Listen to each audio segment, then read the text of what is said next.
At 0423 hours, March 31st, 1944, Lieutenant Commander Samuel Dealey raised the periscope one last time before dawn. Through the early morning haze off the coast of Palau, he counted them. 1, 2, 3, 4 Japanese destroyers cutting through the water in perfect formation. His executive officer whispered what every submariner knew. "Skipper, we don't hunt destroyers, they hunt us." Dealey smiled. Not today. The USS Harder had just entered the most statistically impossible 4 days in submarine warfare history. What happened next would shock the Imperial Japanese Navy, rewrite American submarine doctrine, and prove that one man with enough audacity could change the course of a battle before it even began. The control room went silent. Every man aboard knew what destroyers meant: death. These warships existed for one purpose: hunting and killing submarines.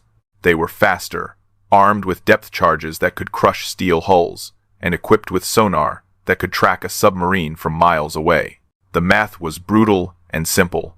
By March 1944, American submarines had sunk hundreds of Japanese merchant ships, but destroyers, zero. Not a single American submarine had ever sunk a Japanese destroyer in direct combat. The Imperial Navy's destroyer force was undefeated. Through the periscope, Dealey watched the lead destroyer's bow cutting white foam through the dark water. Range: 3,800 yards and closing. Standard procedure was clear: dive deep, go silent, pray they pass overhead without detecting you. But Samuel Dealey wasn't standard procedure. Frank Lynch, his executive officer, moved beside him in the cramped space. "Skipper, we need to go deep. Those destroyers are in attack formation. If they're hunting us..." "They're not hunting us," Dealey interrupted quietly. "They don't know we're here. Yet." The key word hung in the air like smoke. Yet. Dealey had spent his entire 4th War Patrol studying Japanese destroyer tactics. He'd read every after-action report, interviewed every submarine commander who'd encountered them, analyzed their patrol patterns, reaction times, and tactical responses. And he'd discovered something nobody else had noticed: a weakness, a flaw in their perfect armor. Japanese destroyer captains were aggressive and professional. They followed their training with precision. And that training was built on one fundamental assumption: submarines always run from destroyers. What if a submarine didn't run?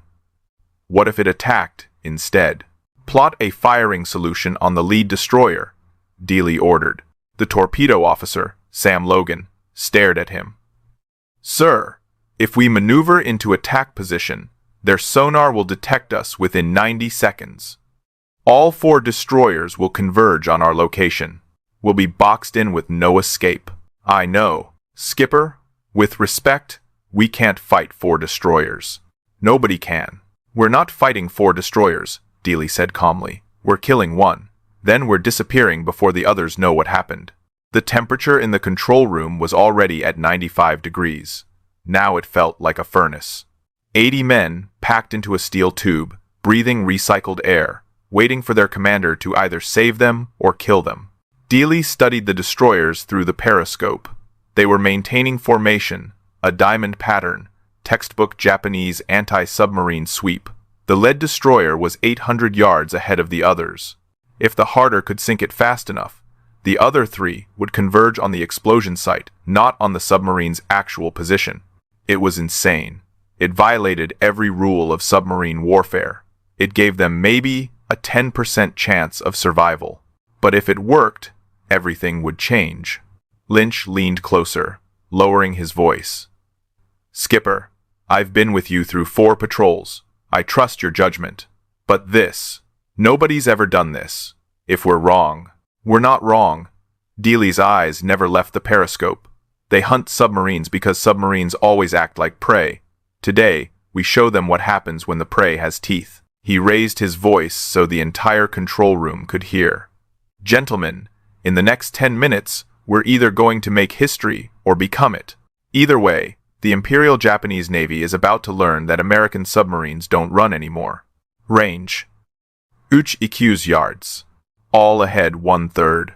come left to course 270. The USS Harder began its turn toward the destroyers.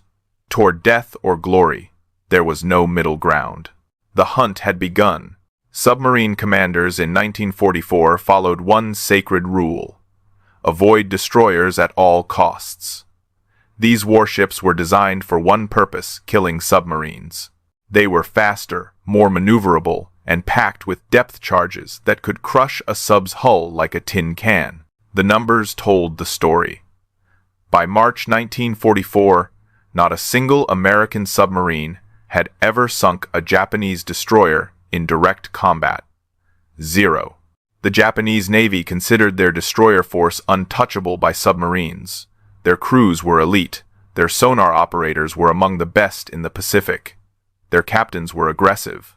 Samuel Dealey studied those statistics. Then he decided to erase them. The Harder was a Gato-class submarine, 308 feet of steel, carrying 24 torpedoes and a crew of 80 men who were about to witness something unprecedented. Dealey had already earned a reputation for aggressive tactics, but what he was planning defied every tactical manual written. As the submarine maneuvered into position, Sam Logan worked frantically at the plotting table. His hands moved across the charts, calculating angles, speeds, and intercept points. The math was straightforward, but the execution would be impossible. To attack the lead destroyer, the Harder needed to get within 1,200 yards, what submariners called suicide range. At that distance, Japanese sonar would detect them instantly. The destroyer would turn, accelerate, and attack. The other 3 destroyers would converge within minutes. Solution plotted, Logan reported, his voice tight. But sir, the moment we fire, they'll know exactly where we are. We'll have maybe 90 seconds before they bracket us with depth charges. Then we'll make those 90 seconds count, Dealey said. The control room crew watched their commander with a mixture of awe and terror. This was the man who'd sunk 16 Japanese ships in 4 patrols, who'd earned 2 Navy Crosses for valor, who had a reputation for bringing his crew home alive despite taking risks that should have killed them all. But this wasn't a risk. This was suicide with extra steps. Through the periscope, Dealey tracked the lead destroyer. It was a Fubuki-class 2,090 tons of warship designed specifically to kill submarines like his. It carried 16 depth charges, each one capable of rupturing the Harder's hull if it exploded within 50 feet. The destroyer's captain was following standard patrol procedure. Steady course, constant speed, sonar sweeping in predictable arcs. Professional, disciplined, deadly, but predictable. That was the flaw Dealey had discovered. Japanese destroyer captains were so well trained, so disciplined, that they followed their doctrine with mechanical precision, and that made them predictable. If you understood their tactics, you could anticipate their moves. Dealey had spent 3 months memorizing Japanese destroyer doctrine. He knew their zigzag patterns, their sonar sweep timing, their depth charge deployment sequences, their emergency response procedures. He knew them better than they knew themselves. Range to target, 2,400 yards, the tracking officer called out. The Harder was closing the distance. Every 100 yards increased their chances of detection, but it also increased their chances of a killing shot. Steady as she goes, Dealey ordered. His voice was calm, almost bored, like he was taking the submarine out for a Sunday cruise instead of stalking the most dangerous warship in the Pacific. At 1,800 yards, the destroyer's sonar swept across the Harder's position. The ping echoed through the submarine's hull, that metallic sound that meant death was looking for you. But the sonar operator on the destroyer didn't detect anything. The Harder was too quiet, moving too slowly, presenting too small a profile. The ping passed over them like a searchlight over a shadow. Range beer. Beshu's yards. Lynch wiped sweat from his face. Skipper, if we get any closer. We need to get closer. I want a zero deflection shot, straight up the middle. No chance of missing. We also have no chance of surviving if they detect us first. Then we'll make sure they don't. At 1,200 yards, Dealey gave the order that would either make history or end 80 lives. Battle stations torpedo. Prepare to fire tubes 1, 2, and 3. The crew moved with practiced efficiency despite their fear. Torpedo tube doors opened silently. Final calculations were checked and rechecked. Through the periscope, Dealey watched his target steam closer and smiled. April 13th, 1944. Dealey positioned the Harder near the Japanese naval base at WWII Atoll. Intelligence suggested a convoy departure, but what emerged was far more dangerous. A single Fubuki-class destroyer, sweeping the area for submarines. The destroyer's sonar was active. Dealey could hear the pinging through the hull, that metallic sound that meant death was searching for you. His crew was silent. Sweat dripped, despite the cold interior. Every man knew what happened when destroyers found you. But Dealey wasn't running. He was calculating. Distance: 1,200 yards. Speed: 18 knots. Bearing: closing fast. The destroyer was hunting, but it hadn't found them yet. Through the periscope, Dealey watched the destroyer's bow slice through the water. Its sonar sweeps were methodical, professional, deadly. Each ping sent a shiver through the Harder's hull. The crew could hear it echo through the steel, a sound that had haunted submarine nightmares since the war began. Lynch stood beside Dealey, his face pale in the red emergency lighting. "Skipper, he's actively hunting. If we fire, we give away our exact position. He'll be on us in seconds. That's why we're not going to be there when he arrives." Dealey waited, watching. The destroyer maintained its pattern, sweeping left, then right, moving closer with each pass. Textbook anti-submarine procedure. The captain was doing everything correctly, which made him predictable. Range: Beer. 0 yards. The destroyer was close enough now that Dealey could see sailors on deck. Could see the depth charge racks loaded and ready. Could see the gun crews at their stations. "Skipper, he's at 950 yards, Logan warned. "Any closer, and even if we sink him, his momentum will carry him right over us. The depth charges will detonate from the impact when he goes down." "I know. That's why we're firing at 900. Lynch's eyes went wide. "That's not enough separation." "It is if we're fast." "Range: 900 yards. Dealey's hand tightened on the periscope handles. He could see the destroyer's captain on the bridge, binoculars raised, scanning the ocean surface for periscope wakes. "Range: 900 yards. Fire 1, fire 2, fire 3. 3 Mark 14 torpedoes left the tubes with compressed air hisses. The Harder shuddered slightly. Bubbles from the torpedo launches rose toward the surface. On the destroyer's bridge, the sonar operator's eyes went wide. Torpedoes in the water, bearing 240, range 900 yards. The alarm screamed. The destroyer's captain shouted orders. The helmsman threw the wheel hard to starboard. The ship began its turn, engines roaring to flank speed. But Samuel Dealey had fired where the destroyer would be, not where it was. He'd calculated the turn rate, the acceleration time, the exact point where the ship's evasive maneuver would place it 47 seconds after the torpedoes were fired. The first torpedo passed ahead of the destroyer's bow by 30 feet, too far forward. The second torpedo passed behind the stern by 20 feet, too far back. The destroyer's crew began celebrating. They'd evaded the attack. The American submarine had missed. Now they would counterattack, and the third torpedo struck amidships, directly below the forward magazine. The explosion was catastrophic. 600 pounds of Torpex explosive punched through the destroyer's thin hull plating. The blast wave traveled through the ship's internal compartments in microseconds, reaching the forward magazine where the ship's main ammunition was stored. The secondary explosion was apocalyptic. The destroyer's entire forward section disintegrated in a fireball that sent a pillar of flame and debris 200 feet into the morning sky. The blast was so powerful, it shattered windows on WWII Atoll, 4 miles away. The shockwave traveled through the water like a hammer, slamming into the Harder's hull. Emergency dive, all ahead flank, take her to 350 feet. The submarine's nose pitched down violently.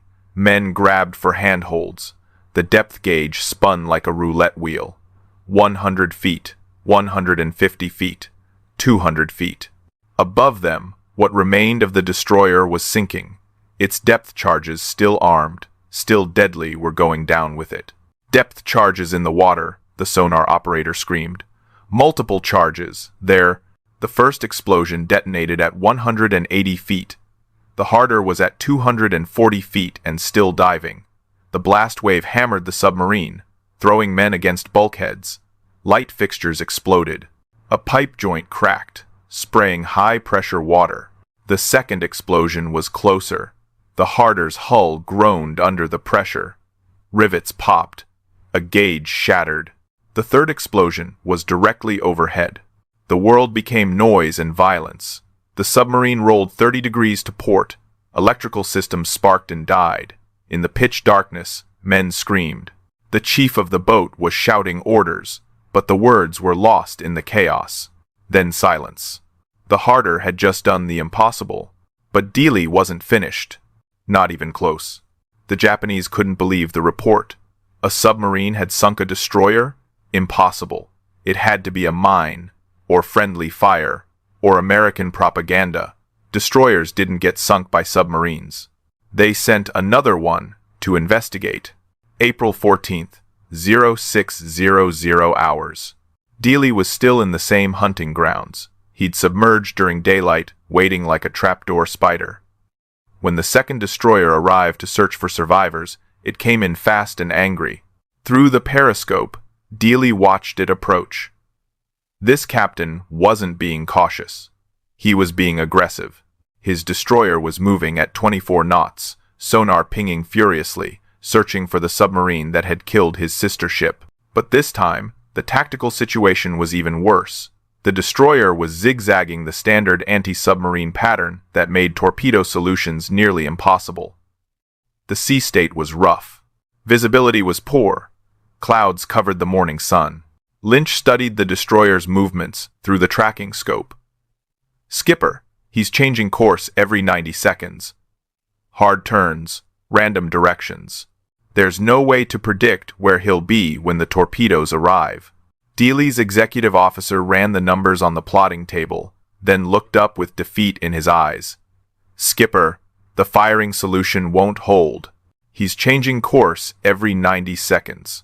Dealey stared through the periscope, watching the destroyer's erratic path. Most submarine commanders would have let this target go. Too difficult, too risky, too many variables.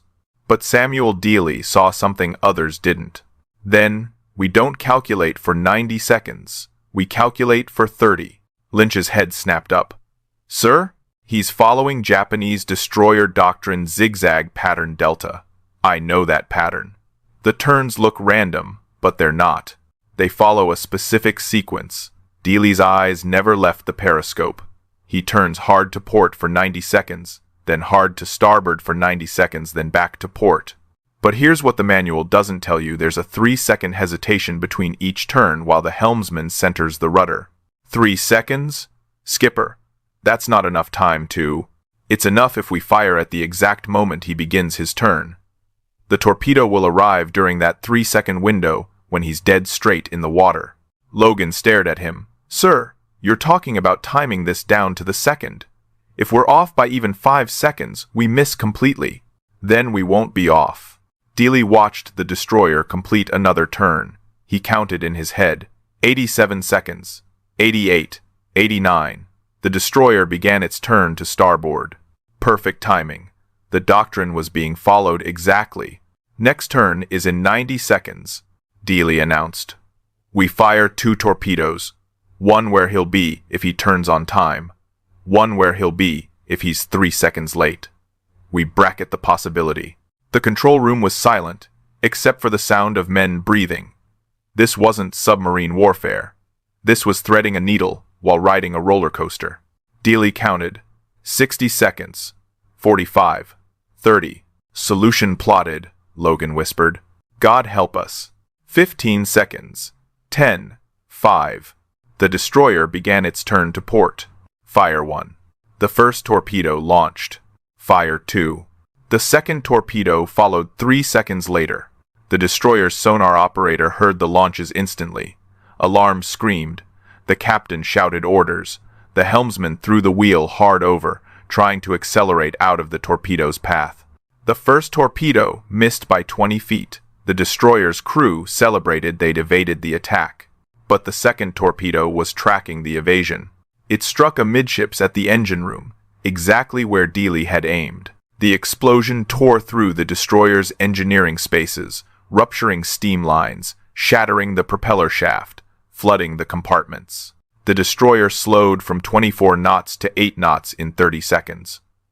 Black smoke poured from vents. The ship was wounded, listing 5 degrees to starboard, calling for help. But it wasn't sinking. "He's still afloat," Lynch reported. "And his radio is working. He's broadcasting our position to every Japanese ship in the area." Dealey smiled coldly. "Then we'd better finish him before they arrive." The destroyer's captain knew the submarine was still out there. He had his depth charge crews ready. His sonar was searching desperately, but his ship could barely maneuver. The hunt had become a duel, and only one would survive. Vice Admiral Takeo Takagi received the report in his headquarters at Truk. 2 destroyers, gone. Same submarine, same hunting ground. This wasn't luck, this was a threat. Takagi was one of Japan's most experienced naval commanders. He'd fought at Coral Sea. He understood submarine warfare. And he understood that if one American submarine commander had figured out how to kill destroyers, others would follow. He made a decision that would alter the entire Pacific campaign. Deploy a hunter-killer group specifically to destroy USS Harder. 6 destroyers, 1 submarine, overwhelming force. But there was a problem with Takagi's plan. Those 6 destroyers were supposed to be somewhere else. They were part of the screen for Operation A-Go, the Japanese Navy's last major offensive. By pulling them away to hunt Harder, Takagi was weakening his fleet before the battle even started. Samuel Dealey had no idea he just influenced grand strategy. He was too busy hunting destroyer number 3. The orders went out across the Imperial Japanese Navy's communication network. 6 destroyers detached from their assignments. Their captains received identical briefings. An American submarine was operating near WWII Atoll. It had sunk 2 destroyers using unconventional tactics. It was commanded by an aggressive captain who attacked at close range. Find it. Kill it. Do not return until the mission is complete. Captain Sato commanded the lead destroyer, the Minazuki, a Mutsuki-class veteran of the Solomon Islands campaign.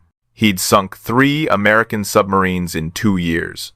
He knew how submarines thought, how they operated, their weaknesses. But as he read the tactical reports from the 2 destroyed ships, something bothered him. The American submarine hadn't run. Both times, it had attacked aggressively, at close range, with precise timing. That wasn't normal submarine behavior. Submarines were cautious, defensive. They struck from long range and disappeared. This submarine was hunting destroyers the way destroyers hunted submarines. Sato gathered his officers in the wardroom. "Gentlemen, we're not hunting a normal submarine commander. This American thinks like a destroyer captain. He's aggressive. He takes risks. He studies our tactics." His executive officer frowned. "Sir, how do we counter that? We stop being predictable. We throw out the doctrine. We operate in ways he won't expect." Sato spread a chart across the table. "The American is still in this area. He's proven he won't leave after a successful attack. He stays and hunts, so we're going to give him what he wants. Sir, we're going to offer him a target, but this time the target will have teeth." The 6 destroyers arrived at WWII in a coordinated formation, but instead of searching together, they split into pairs. Each pair would patrol a different sector. If the submarine attacked one pair, the other 2 pairs would converge on its position within minutes. It was a trap. A sophisticated, well-planned trap designed specifically for an aggressive submarine commander who thought he could kill destroyers with impunity. And Samuel Dealey was about to sail right into it. April 16th, 0800 hours. The USS Harder sat at periscope depth, watching the 6 destroyers deploy. Dealey studied their formation through the lens, his mind analyzing the pattern. "They're hunting us," Lynch observed. 6 destroyers, coordinated search pattern. "Skipper, this is a dedicated hunter-killer group. They're not here to escort convoys or patrol. They're here for us." "I know. Then we need to leave. We've made our point. We've sunk 2 destroyers. Let's go home and let them think they scared us off?" Dealey's voice was cold. "No. They sent 6 destroyers to kill 1 submarine. That means they're terrified. That means what we're doing is working." Logan looked up from the plotting table. "Sir, we have 18 torpedoes left. 6 destroyers means we'd need to achieve a 100% hit rate just to survive, and that's assuming they don't sink us first. We're not going to fight all 6, Dealey said calmly. "We're going to kill 1, maybe 2, then we're going to disappear. And the Japanese are going to realize that sending more destroyers just means we have more targets." He studied the destroyer formation. The pairs were spreading out, covering maximum ocean area. But that spread also meant they were vulnerable. If he could isolate one pair, attack fast, and dive deep before the others arrived. "Plot a solution on the northern pair," Dealey ordered. "They're furthest from support. We'll hit them first." The control room crew exchanged glances. Their captain was about to attack 2 destroyers simultaneously, while 4 more were within striking distance. This wasn't bravery anymore. This was something else entirely. This was a man declaring war on an entire class of warship, and winning. April 16th, 1400 hours.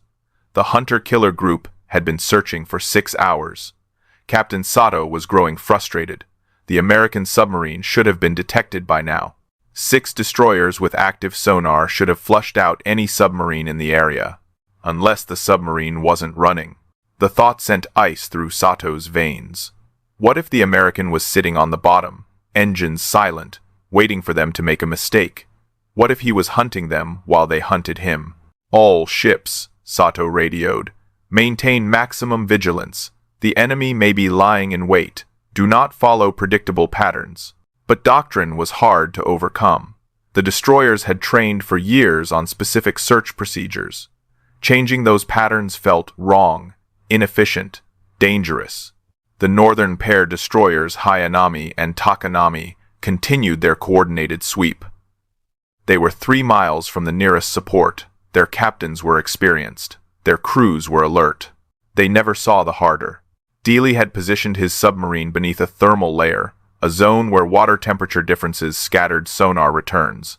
The Japanese destroyers' pings bounced off the layer, never penetrating to where the Harder sat in silent ambush.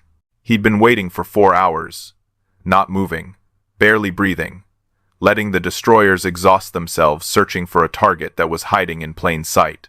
Through the periscope, he watched the 2 destroyers pass overhead.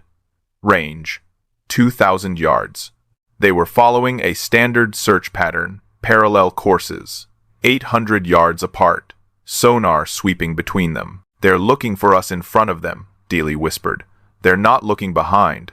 He let them pass, waited 30 minutes, then surfaced to periscope depth in their wake.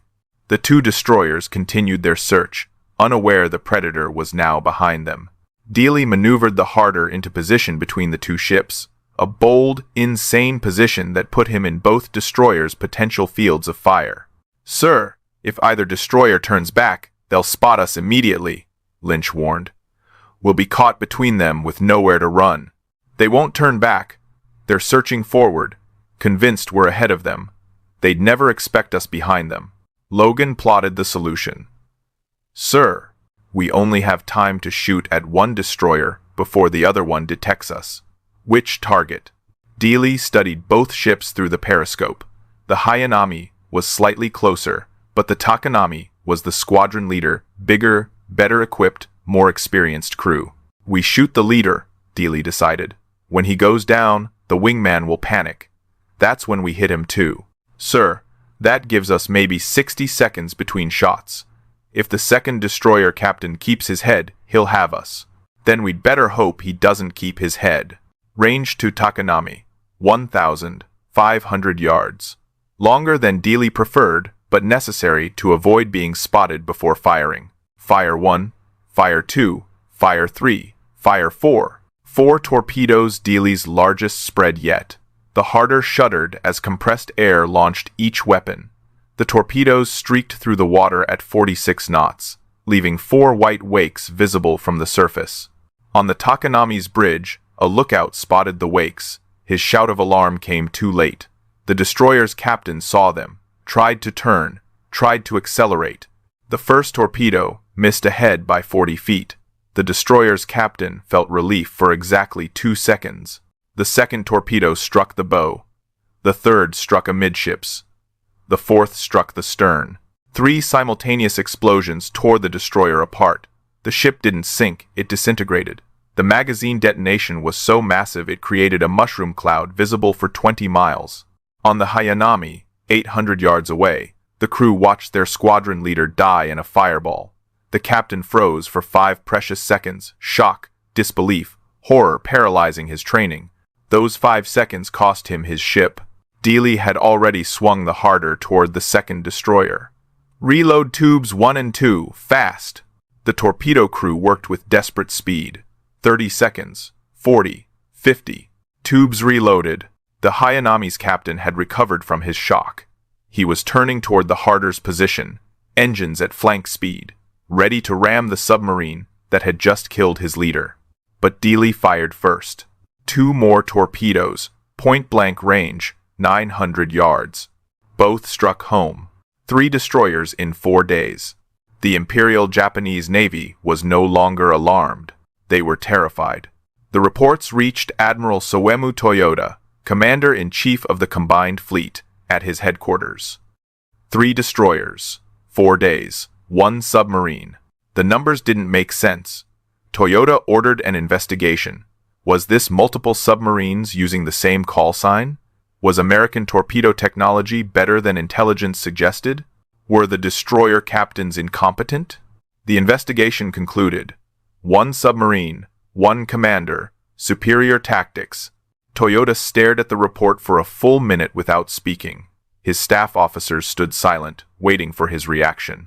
The commander-in-chief of the Imperial Japanese Navy, the man who controlled the most powerful naval force in the Pacific, was facing a problem he'd never imagined possible. 1 American submarine was killing his destroyers. Not merchant ships, not transports, not tankers, destroyers. The warships specifically designed to hunt and kill submarines, the apex predators of anti-submarine warfare. And they were dying. How is this possible? Toyoda finally spoke. His voice was quiet, controlled, dangerous. Our destroyers are the finest in the world. Our captains are experienced. Our tactics are proven. How is 1 American submarine commander defeating them? His intelligence officer stepped forward with the tactical analysis. Sir, the American commander identified as Lieutenant Commander Samuel Dealey is using unprecedented aggressive tactics. He attacks at close range, often inside 1,000 yards. He fires multiple torpedoes in calculated spreads. And most significantly, he doesn't retreat after attacking. He stays in the area and hunts for more targets. That's suicide, one of Toyota's staff captains interjected. No submarine commander would be that reckless. Apparently this one is, and it's working. Toyoda faced a terrible choice. Operation A-Go was scheduled to launch in 6 weeks. The plan required every available warship. It was Japan's last chance to destroy the American carrier fleet in one decisive battle. Every destroyer, every cruiser, every battleship was needed. But if he didn't stop this submarine, morale would collapse. The reports from the surviving destroyer crews were already spreading through the fleet. Whispered conversations in wardrooms. Nervous glances from sonar operators. His destroyer crews were already requesting transfers. Some captains were subtly avoiding patrol areas where the Harder might be operating. If destroyers feared submarines, the entire anti-submarine doctrine would unravel. And without effective anti-submarine warfare, Japan's merchant fleet, already hemorrhaging ships to American submarine attacks, would be completely defenseless. The empire would starve. "We need to kill this submarine," Toyota said flatly. "Not capture, not damage, kill. I want it destroyed so thoroughly that we can show the wreckage to our destroyer crews. I want proof that this American is dead." His operations officer nodded. "Sir, we recommend deploying our most advanced destroyers to the area. The Akizuki-class ships have superior radar, better sonar, and more experienced crews. 3 ships should be sufficient." Toyota hesitated. The Akizuki-class destroyers were his finest anti-aircraft ships. They were assigned to protect his carriers during Operation Eigo. Pulling them away meant weakening his carrier screen. But the psychological impact of this American submarine was becoming a strategic threat. "Deploy them," Toyota ordered. "Pull them from the carrier screen if necessary.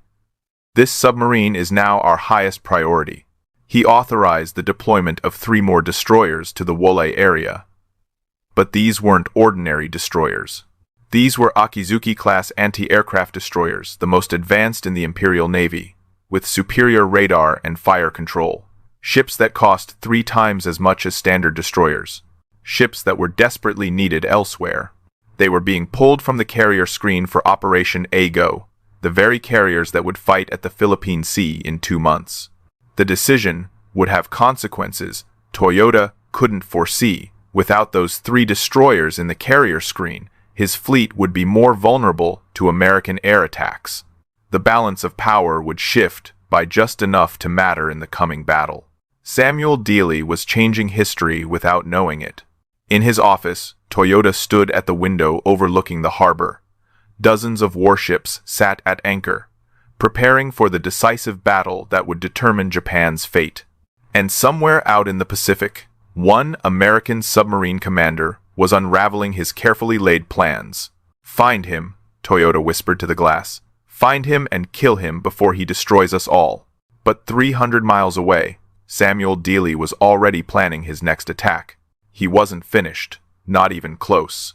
April 17th, 1944. 1,400 hours. The 3 Akizuki-class destroyers arrived with orders. Aggressive prosecution. No caution. Find and kill the submarine at any cost. Their commander was Captain Shunsaku Kudo, a veteran of the Solomon Islands campaign with 14 confirmed submarine contacts. He brought a new tactic. Instead of search patterns, he'd use bait. 1 destroyer would advance alone, appearing vulnerable. The other 2 would hang back, ready to converge the moment the submarine attacked. It was brilliant. It was also what Dealey expected. Kudo stood on the bridge of his flagship, the Akizuki, studying the ocean through binoculars. He'd read the reports from the 3 destroyed ships. The American commander was aggressive, unconventional, and dangerously skilled. But he had one weakness. He couldn't resist attacking destroyers.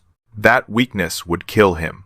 "Signal the Suzutsuki to advance," Kudo ordered. "Have her maintain course 180, speed 15 knots. Make her look like she's searching, not hunting. I want that American submarine to think she's an easy target." The trap was set. The bait destroyer moved forward, appearing isolated and vulnerable.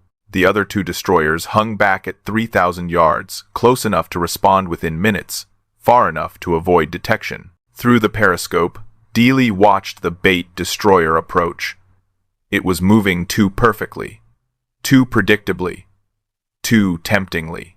Lynch stood beside him, studying the same target. "Skipper, that's a clean shot. Range 1,800 yards. No zigzag, steady course. We could take her easily." "Too easily," Dealey murmured. "He wants us to shoot at that one." "Sir?" Dealey adjusted the periscope, scanning the horizon beyond the bait destroyer. There. 2 more destroyers. Hull down on the horizon, barely visible in the afternoon haze. They were positioned perfectly to converge on any submarine that attacked the bait ship. "It's a trap," Dealey said. Classic bait and hook. We shoot at the forward destroyer. They triangulate our position from the torpedo wakes, and the other two destroyers box us in. Logan looked up from the plotting table. So we don't shoot? We let this one pass? No. Dealey's smile was cold. We shoot at the one he's hiding. So, we're going to shoot at the one he's hiding. He'd noticed something the Japanese commander thought he'd hidden. One of the trailing destroyers had a slightly different silhouette, longer, more angular, an Akizuki-class flagship, probably carrying the operation commander, probably coordinating the entire trap. If we kill the commander, Dealey reasoned, the trap falls apart. The other two destroyers lose coordination. They'll panic instead of executing their plan. Lynch's eyes widened. Sir, to shoot at the flagship, we have to maneuver around the bait destroyer. They'll see us for sure. Not if we use the bait destroyer as a screen.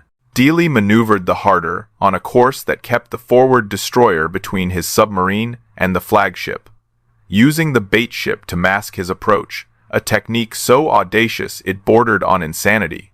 Range to flagship, 1,100 yards. The flagship wasn't expecting an attack. Kudo was focused on the bait destroyer, waiting for the American submarine to take the bait. Fire 1, Fire 2, Fire 3. On the bait destroyer's bridge, the sonar operator heard the torpedo launches. His shout of alarm went out on the radio. Torpedoes. Bearing. But the torpedoes weren't aimed at his ship. They were aimed at the flagship behind him.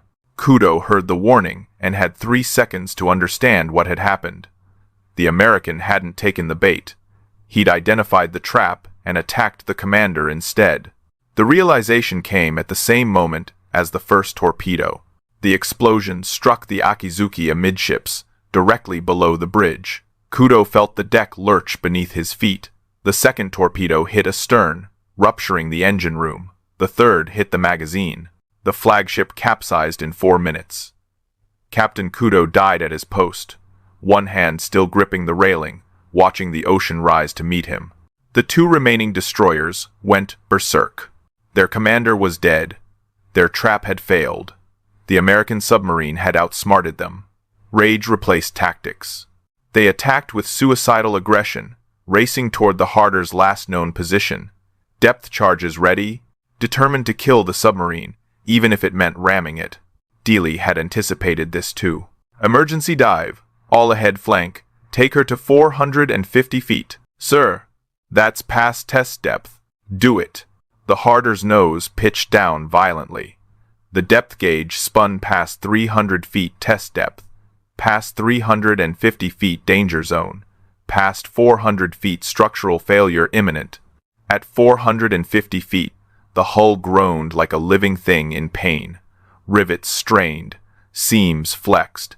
Every man aboard could hear the steel complaining under millions of pounds of pressure. Then the depth charges began. April 18th, 1944. Admiral Toyota received the report about the 4th destroyer. He immediately recalled all remaining destroyers from the WWII area. The cost was too high. The Americans had won this engagement. But one destroyer didn't get the recall message in time. The Ikazuchi was a Fubuki-class destroyer returning from patrol. Her captain, Commander Nakahara, was unaware of the previous 4 sinkings. He sailed directly into the same waters where Harder was operating. Dealey spotted him at 0730 hours. This time, there was no elaborate tactical setup. Dealey was low on torpedoes, only 6 remaining. The crew was exhausted. The submarine had multiple system malfunctions from depth charge damage. But the Ikazuchi was alone, vulnerable. One more target. Lynch approached quietly. Skipper, we should head home. We've proven our point. 5 destroyers would be. 4 destroyers, Dealey corrected. We've only sunk 4. Sir, we're barely holding together. The hull has stress fractures. We're leaking hydraulic fluid. The air conditioning is shot. The men are beyond exhausted. Dealey studied the approaching destroyer through the periscope. It was moving cautiously, as if sensing danger. But it was alone. No support. No backup. 1 more, Dealey said quietly. Then we go home. He positioned the Harder for a stern attack, firing from behind, where the destroyer's sonar coverage was weakest. Range: 800 yards. Standard approach: clean shot. Fire 1, fire 2. Both torpedoes left the tubes. Dealey watched their wakes through the periscope, tracking toward the unsuspecting destroyer. Both missed. The spread was wrong. The Harder's damaged gyros had thrown off the torpedo guidance. The Ikazuchi's sonar immediately detected the Harder. Alarms screamed. The destroyer turned for a ramming attack, the most dangerous countermove in submarine warfare. If a destroyer hits a submarine, the submarine dies. Dealey had Quetvink die seconds, maybe less. Emergency turn, all ahead flank. The Harder swung hard to port, trying to present a smaller target, but the destroyer was closing fast. 600 yards. 500 yards. The distance evaporating. Dealey fired 2 more torpedoes at the charging destroyer. Point-blank range, 300 yards and closing. The first torpedo ran under the destroyer too deep. The depth setting was wrong. The second struck the bow, but didn't detonate, a Mark 14 malfunction, the curse of American submarines. 200 yards. The destroyer was still coming. Dealey could see sailors on deck without magnification, could see the bow wave rising, could see death approaching at 30 knots. He had 2 torpedoes left, 2 chances. If both missed, the destroyer would ram the Harder, and 80 men would die. Fire 5, fire 6, both tubes. Everything he had left. 100 yards. The destroyer's captain was already celebrating. His bow was aimed directly at the submarine's conning tower. Impact in 15 seconds. The first torpedo hit the engine room. The destroyer shuddered but maintained course. The second torpedo hit the forward magazine. The Ikazuchi exploded with such force that the shockwave threw the Harder sideways. The destroyer simply ceased to exist, vaporized in a fireball visible for 20 miles. Debris rained down for a full minute. A piece of hull plating crashed into the ocean 50 feet from the Harder's periscope. 5 destroyers. 4 days. The control room erupted in cheers. Men were hugging, crying, laughing hysterically from relief and exhaustion, and the pure impossibility of what they'd just accomplished. Dealey lowered the periscope slowly. His hands were shaking, the first time his crew had ever seen him show physical stress. "Set course for Pearl Harbor," he said quietly. "We're going home." Lynch's voice cracked with emotion. "Sir, what we just did, nobody's going to believe it. They'll believe it when they count the empty berths in Japanese harbors." The USS Harder turned away from the carnage. No torpedoes left. Hull damaged. Crew exhausted. But alive. Victorious. They'd just accomplished what military analysts would later call the most statistically improbable combat achievement of World War II. Behind them, the ocean burned with the remains of Japan's destroyer fleet. And somewhere in Tokyo, Admiral Toyota was about to receive a report that would change everything. When the final report reached Admiral Toyota, he convened an emergency meeting of his senior staff. The question wasn't just about 5 destroyers. It was about what this meant for Japanese naval doctrine.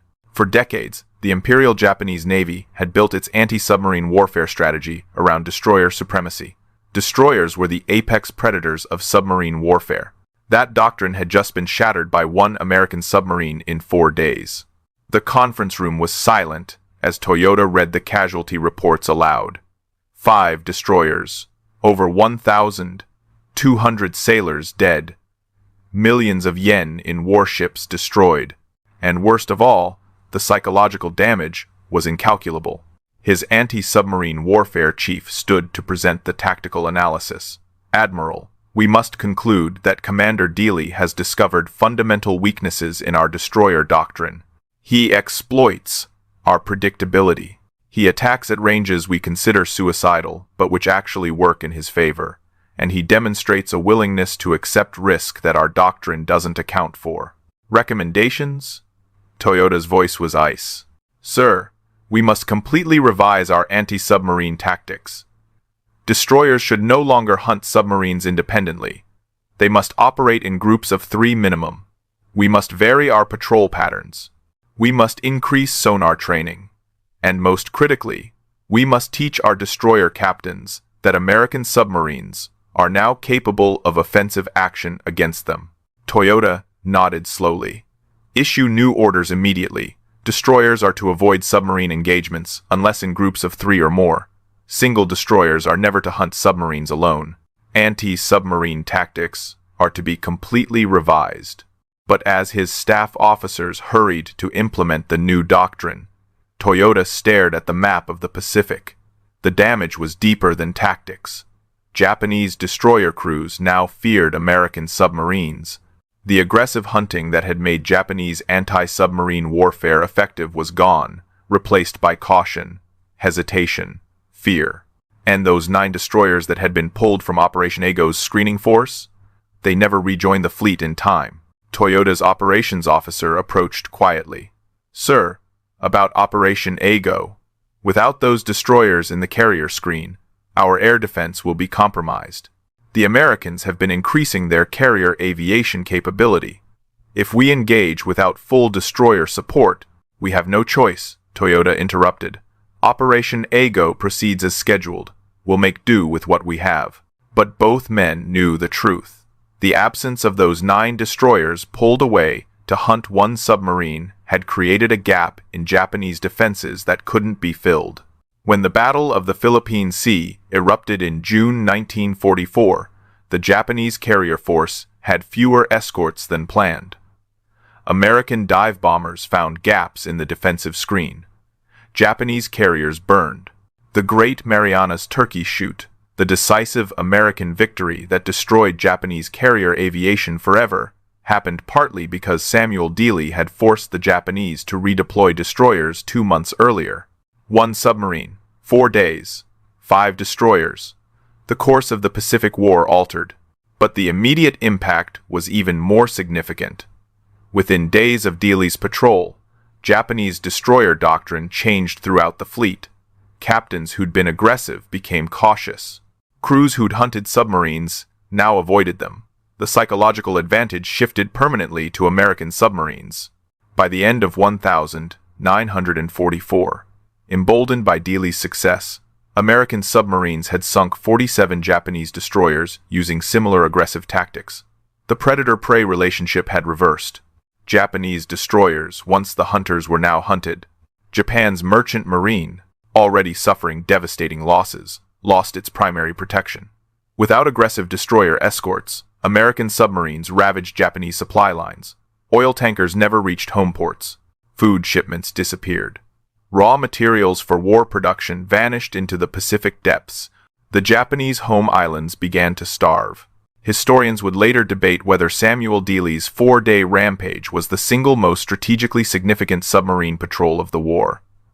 5 destroyers sunk was impressive, but the tactical revolution he sparked, the psychological impact, the doctrine changes, the strategic realignments, those effects rippled through the entire Pacific campaign. Admiral Toyota stood at his office window, watching his fleet prepare for Operation Ago.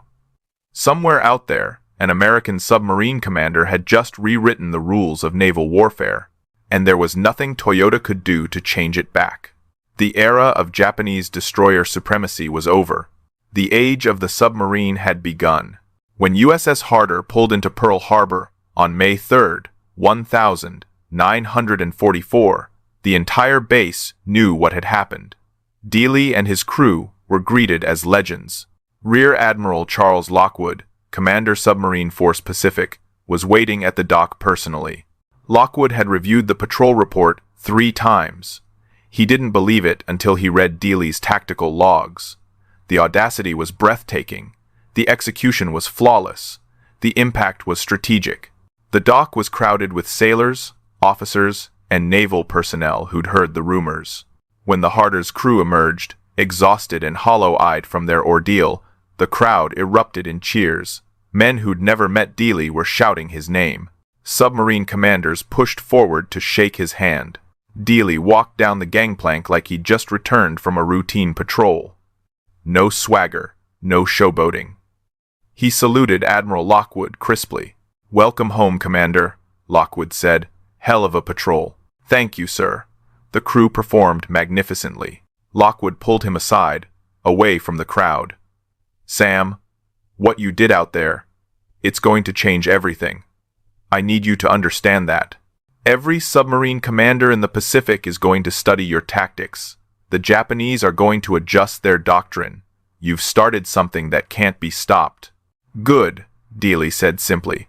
Destroyers have been hunting us for too long. It's time they learned to be afraid. Dealey was immediately awarded the Navy Cross, his third. His crew received commendations. The Harder received priority refit, and the newest Mark 18 torpedoes electric models that left no wake, making them nearly impossible to detect. But Lockwood did something more important.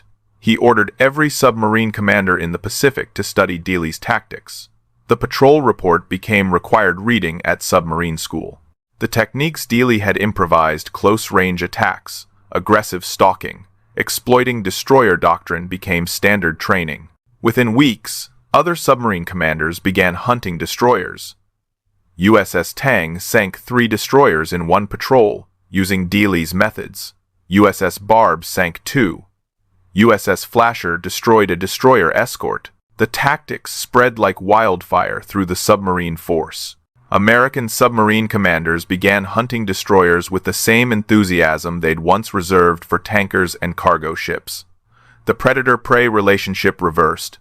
By the end of 1944, American submarines had sunk 47 Japanese destroyers, a massacre that crippled Japan's anti-submarine capability and merchant convoy protection. Dealey had started a revolution in naval warfare. At the officers' club that night, submarine commanders surrounded Dealey, asking questions. How did you get so close without being detected? How did you predict the zigzag patterns? How did you survive the depth charge attacks? Dealey answered patiently, sharing every detail. No secrets, no proprietary techniques. He wanted every submarine commander to succeed. The Japanese think of submarines as prey, Dealey explained. As long as we act like prey, they'll keep hunting us. But the moment we start hunting them, their entire doctrine falls apart. They're not prepared for aggressive submarines. Use that against them. Commander Eugene Fluckey of the USS Barb leaned forward. Sam, the risk you took getting inside 1,000 yards of an active destroyer that's beyond anything we've been taught. How do you justify that level of risk? Dealey's expression hardened. Every one of those destroyers has sunk submarines, killed American sailors. As long as they're hunting us, more submariners will die. But if we make them afraid, if we make them hesitate, change their tactics, pull back, we save lives. Our lives. The room went quiet. Every man there understood. They'd all lost friends to Japanese destroyers, watched submarines leave port and never return. Dealey hadn't just sunk 5 destroyers. He'd avenged every submarine lost to Japanese anti-submarine warfare. Admiral Lockwood raised his glass. Gentlemen, to Commander Dealey and the USS Harder, they've shown us that submarines don't have to run anymore. We can fight back, and we can win. The toast echoed through the club. Glasses raised, men cheering. But, in the corner, Dealey sat quietly, staring at nothing. His wife, Edwina, had flown to Pearl Harbor to see him. She held his hand, feeling him tremble aftershocks from 4 days of combat stress finally releasing. You should stay, she whispered.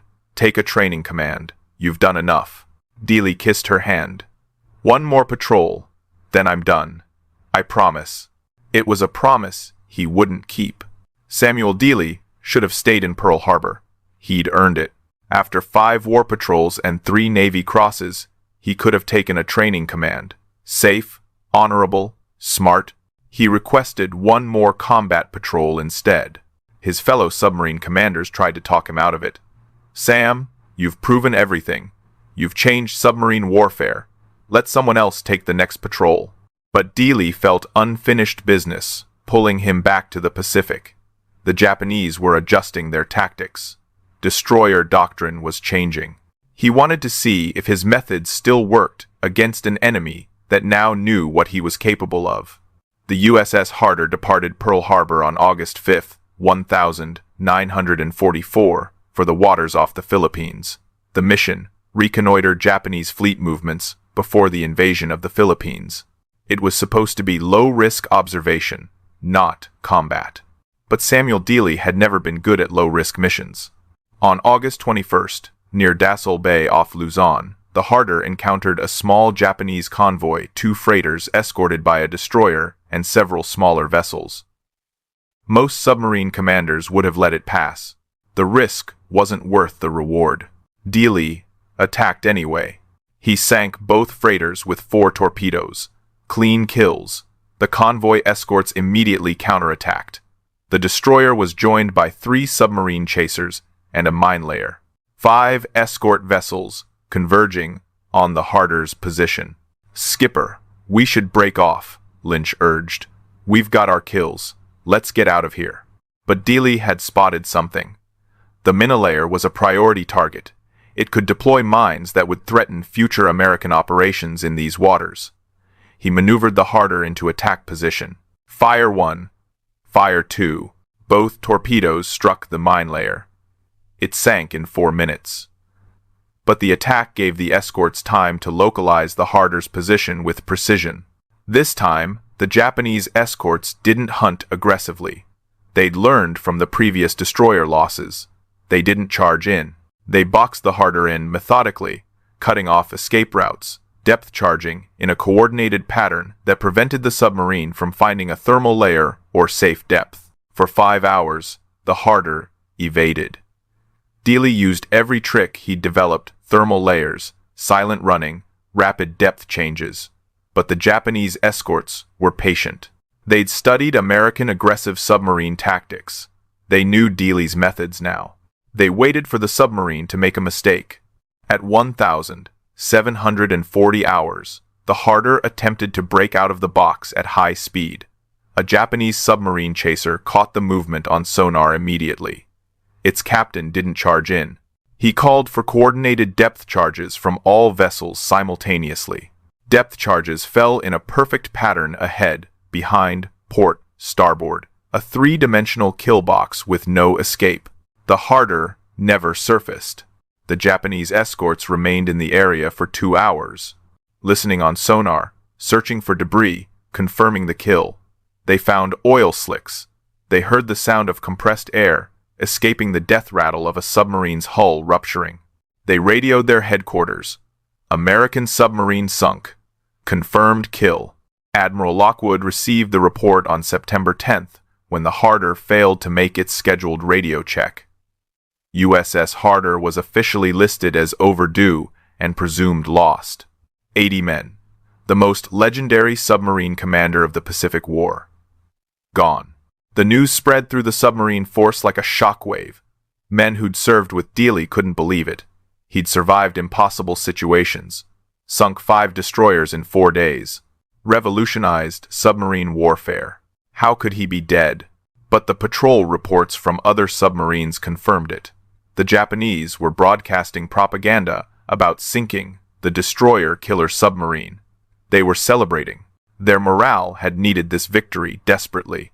At Pearl Harbor, Dealey's widow, Edwina, received the telegram. She was 7 months pregnant with their second child, a daughter Samuel would never meet. She read the words, "missing" and "presumed lost," and felt the world collapse. The Navy held a memorial service. Admiral Lockwood spoke about Dealey's legacy, about how one man's courage had changed the course of the war, about how his tactics had saved countless American lives by making Japanese destroyers afraid. But for Edwina, standing alone with her daughter, the words meant nothing. Her husband was gone, and he'd broken his promise to come home. In December 1944, President Franklin Roosevelt signed the authorization for Samuel Dealey's Medal of Honor, awarded posthumously.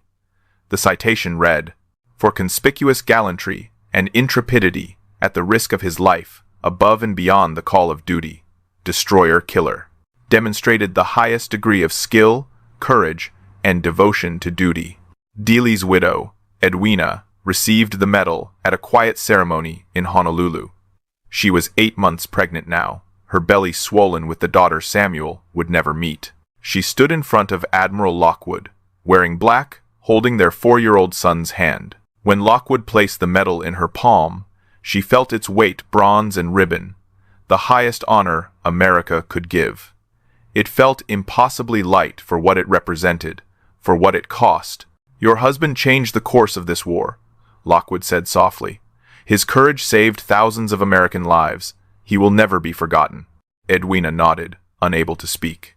What could she say? That she'd rather have her husband than a medal? That glory meant nothing compared to watching him hold his children? That every submarine commander who used Sam's tactics to sink Japanese ships was a reminder that her husband had paid for those victories with his life? She said none of it. She simply accepted the medal, thanked the admiral, and went home to an empty house. 3 weeks later, she gave birth to a daughter. She named her Samantha, after the father who would never hold her. The Navy named a destroyer escort after Samuel Dealey, USS Dealey DE 1006. It was commissioned in 1954, a decade after his death. The ship served for 30 years, patrolling the same Pacific waters where Samuel had hunted. When it was finally decommissioned in 1984, Dealey's daughter Samantha, now 40 years old, attended the ceremony. She stood on the deck of a ship named for a father she'd never known, surrounded by sailors who'd never met him but knew his legend. They told her stories about how submarine commanders still studied his tactics at Naval Academy, about how his patrol report was required reading, about how he'd changed submarine warfare forever. Samantha listened politely, but inside she felt hollow. Her father wasn't a legend to her. He was an absence, a hole in her life shaped like the man in the photographs her mother kept on the mantel. But the true memorial to Samuel Dealey wasn't a ship or a medal. It was what happened in the Pacific after his death. American submarines, inspired by Dealey's tactics, went on to sink 1,178 Japanese merchant ships and 214 warships.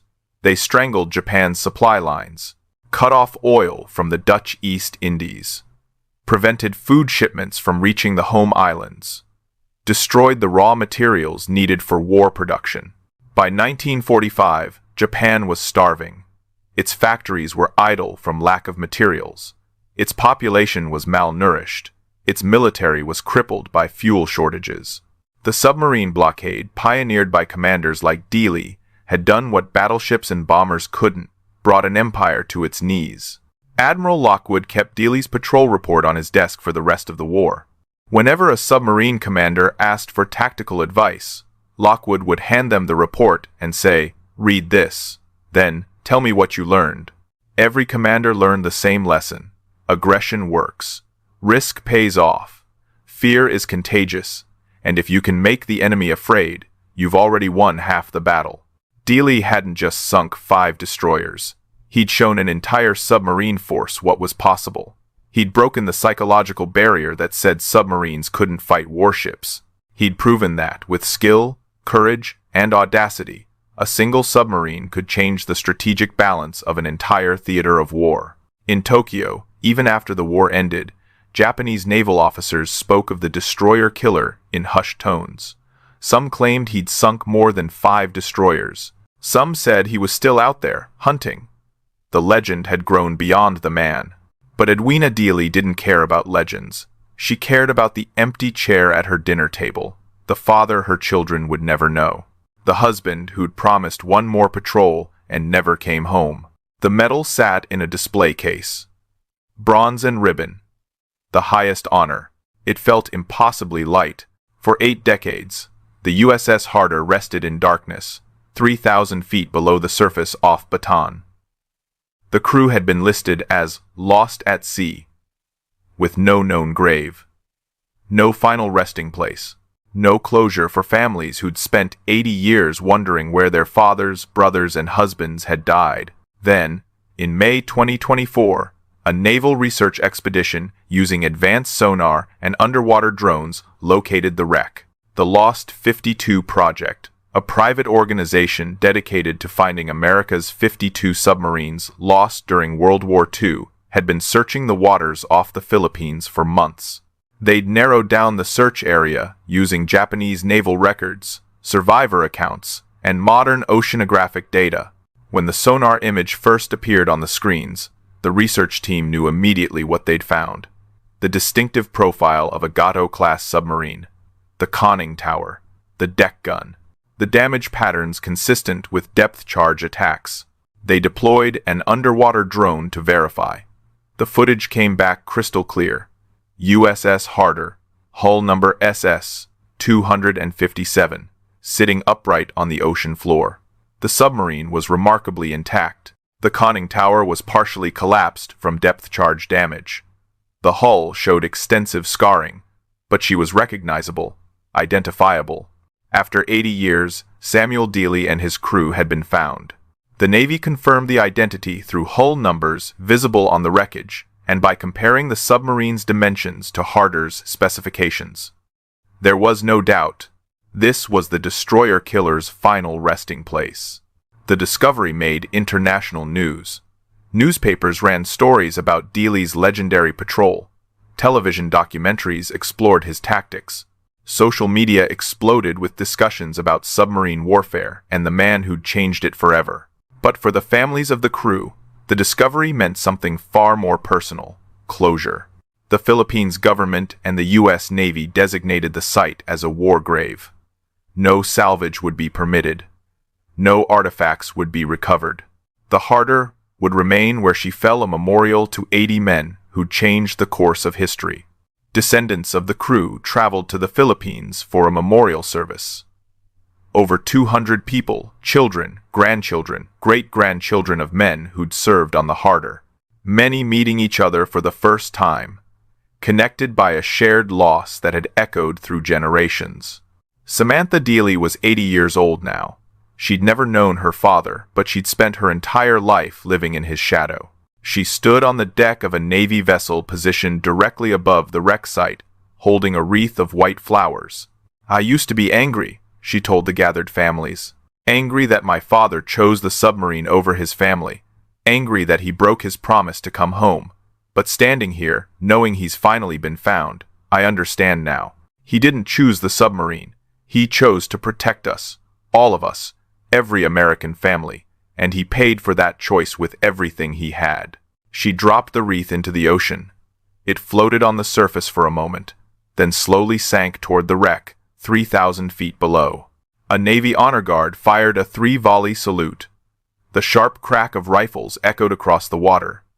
A bugler played taps, the mournful notes carrying across the calm Pacific. Somewhere below, in the darkness, Samuel Dealey and his crew rested in the submarine that had become their tomb and their monument. The ceremony concluded with a reading of the crew roster. 80 names, 80 lives, 80 families who'd waited 80 years for this moment. When the last name was read, Samantha Dealey saluted the ocean. Around her, descendants of the crew did the same, some crying, some smiling through tears, all feeling the weight of history and sacrifice, and finally closure. The USS Harder had been found. The destroyer killer had come home. The Navy released underwater footage to the families. Images of the submarine resting peacefully on the ocean floor. No longer hunting, no longer fighting, just resting. For the first time in 80 years, the crew of the USS Harder was properly honored, their sacrifice acknowledged, their story complete. And Samuel Dealey, the man who changed submarine warfare forever, could finally rest in peace. Today, Samuel Dealey's tactics are still taught at submarine warfare schools. His patrol reports are studied at the Naval War College. His Medal of Honor citation hangs in the Submarine Force Museum in Groton, Connecticut, where thousands of visitors read it every year. But his real legacy isn't in museums. It's in what he proved. That audacity, skill, and tactical brilliance can overcome superior force. That one person, in the right moment, can change the course of history. That impossible is just a word. The Japanese destroyers thought they were hunting a submarine. They were wrong. They were being hunted by a legend. Modern submarine commanders still study the Harder's Fifth War Patrol. They analyze Dealey's decision-making, his risk assessment, his tactical innovations. Naval strategists debate whether any single submarine patrol in history had greater strategic impact. 5 destroyers in 4 days, that's the headline everyone remembers. But the real impact went far deeper. Dealey proved that submarines could hunt warships, that aggressive tactics worked, that psychological warfare could shift the balance of an entire campaign. Within months of his death, American submarines were sinking Japanese destroyers at unprecedented rates. Commanders who'd been cautious became aggressive. Tactics that seemed suicidal became standard procedure. The entire submarine force transformed, inspired by one man's willingness to rewrite the rules. Japan's merchant marine, already suffering devastating losses, lost its primary protection. Without aggressive destroyer escorts, supply lines collapsed. Oil tankers never reached home ports. Food shipments disappeared. The Japanese home islands starved while American submarines prowled the Pacific with impunity. By war's end, American submarines had accounted for 55% of all Japanese shipping losses, despite representing less than 2% of the U.S. Navy. That disproportionate impact traces directly back to commanders like Samuel Dealey, who proved submarines could be hunters, not just raiders. The tactical revolution he sparked changed naval warfare forever. Modern submarines, nuclear-powered, missile-equipped, far more advanced than the Harder still use principles Dealey pioneered. Aggressive positioning, psychological exploitation of enemy doctrine, willingness to accept calculated risk for strategic gain. At the Submarine Force Museum, a display case holds Dealey's Medal of Honor alongside his patrol reports and personal effects. Visitors stop to read the citation. Many are veterans themselves. Some are submarine sailors who've served on modern boats. They read about a man who went to war in a steel tube with 80 other men and changed history. Comments in the museum guest book reflect the impact. My grandfather served on submarines in World War II. Reading about Commander Dealey makes me understand what he went through. This man saved countless American lives by making the enemy afraid. True hero. 5 destroyers in 4 days. Still can't believe one submarine did that. The online forums where military historians gather still debate Dealey's tactics. Was he reckless or brilliant? Lucky or skilled? The consensus has shifted over decades. Modern analysts conclude he was all of those things. Reckless enough to try what others wouldn't. Brilliant enough to make it work. Skilled enough to survive 4 days against impossible odds. And yes, lucky until his luck ran out. But perhaps the greatest testament to Dealey's legacy is this. Destroyer captains around the world still study his tactics. Not to emulate them, but to defend against them.